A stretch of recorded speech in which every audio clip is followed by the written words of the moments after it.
I do want to give a little bit of highlight to Ethan Hauser, obviously from Buford. He's been blowing up in recruiting. It's so cool because I remember talking to him, and he only had, I think it was one offer. Obviously, he's class of 27, so he's young, only going to be entering just his sophomore season.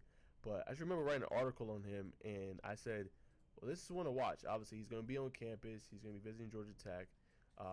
But this is a player that, balled out, in middle school ball, had a lot of people on him, and showed what he could really do. And then it was so cool seeing that next day he leaves with a Georgia Tech offer. And since then, it has been up for Ethan. He has been absolutely just, picking up the offers. He recently, all this week, has been picking up a bunch of them. He picked up Auburn, obviously, in April. That was a major one. He ended up visiting campus, a couple of days later. For that weekend, he recently just picked up Alabama. That's a major offer for him as well. That was May 6th. So that's, another major one. Then he picked up Florida, another one in the same night. Also picked up Maryland.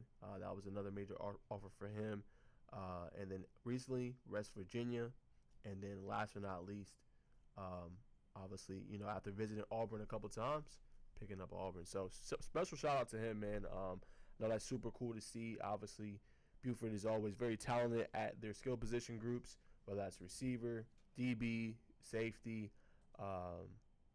running back. They're always really, really, really talented. Get some of the best in Gwinnett to come play. So just want to give him a shout out on the show. I thought that was cool to see him kind of blowing up, and obviously he's a very humble kid. I talked to him multiple times, and it's just cool to see that kind of come to fruition. Still young, still has probably about 3 years of varsity to play, and I can't wait to see what role he carves out this year for Buford. What will it be? Because, like I said, in Gwinnett football, or just in football in general, up here in Metro Atlanta, you usually, if you're on the right path and you're doing your thing in practice, you usually can play pretty early, and you're very talented.